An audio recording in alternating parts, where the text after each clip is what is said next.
పశ్చిమ గోదావరి జిల్లా దొడ్డిపట్లలో మాజీ మంత్రి హరిరామ జోగయ్య కుమారుడు సూర్యప్రకాష్ ఆయన తమ్ముడి కొడుకు గేయ రచయిత అనంత శ్రీరామ్ మధ్య 5 సెంట్ల ఖాళీ స్థలం వివాదం రేగింది. సూర్యప్రకాష్ దౌర్జన్యంగా కంచెవేసి తన తల్లిదండ్రులపై దాడి చేసే అవకాశం ఉందని అనంత శ్రీరామ్ కలెక్టర్, ఎస్పీలకు ఫిర్యాదు చేశారు. ఇదంతా కూడా పక్కగా మా నాన్నగారు వాటాకు వచ్చిందండి. ఇది 5 సెంట్లు అండి. 5 సెంట్లోనూ 2.5 సెంట్లు మా నాన్నగారు వాటాకు వచ్చింది.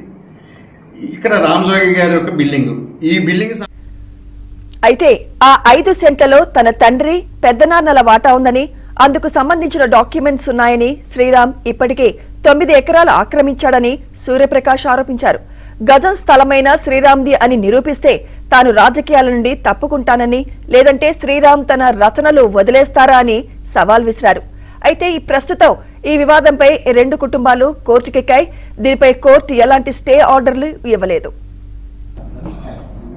జాయింట్ కలెక్టర్ గారు కానివ్వండి, ఆర్టీఓ గారు కానివ్వండి, ఎస్పీ గారు కానివ్వండి, కోర్టు వారు కానివ్వండి, ఎవరైనా సరే ఎవరైనా నీ ప్రకాశం ఇది నీది కాదని ఎవరైనా తేల్చినట్లయితే, రికార్డు పూర్వకం తేల్చినట్లయితే నా వృత్తైనటువంటి వ్యాపారాలని రాజకీయాన్ని కూడా శాశ్వతంగా కుదురుకుంటాను. ఈ 5 సెంట్లతో పాటు ఇక్కడ ఉన్నటువంటి సుమారు ఇంచుమించు 3 కోట్ల రూపాయల ప్రాపర్టీని నేను నీకు గిఫ్ట్ డీడ్గా ఇస్తాను. గిఫ్ట్ డీడ్ ఖర్చులు కూడా నాయే. లేకపోతే నీ వృత్తిని నువ్వు మానుకుని వదిలేసుకుంటావా? నేను ఛాలెంజ్ చేస్తున్నాను శ్రీరామ్కి. ఇటువంటి తప్పుడు ఆరోపణ నీ దగ్గర ఏదో సరస్వతి దేవి నోట్లో ఉందని చెప్పేసి నీ ఇష్టానుసారం దాన్ని ఆ వృత్తిని అన్యాయానికి ఉపయోగించుకోవడం మానే. మా ఊర్లో ఉన్న ఒక స్థల వివాదం, కోర్టులో ఉన్న ఒక స్థల వివాదం గురించి, 2 పార్టీల మధ్య జరిగిన ఒక స్థల వివాదంలో కోర్టులో కేసు ఉండగానే అక్కడ జరుగుతున్న కొన్ని అసాంఘిక కార్యకలాపాలు కలెక్టర్ గారికి, ఎస్పీ గారికి దృష్టిలో ఉంచడానికి మా నాన్నగారికి సహాయంగా నేను ఇక్కడికి వచ్చాను.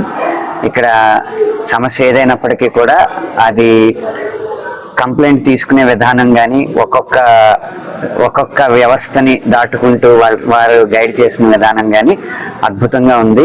ఇది సామాన్యులకి ఈ వ్యవస్థ చాలా ఉపయోగపడుతుందని నేను మనస్ఫూర్తిగా నమ్ముతున్నాను.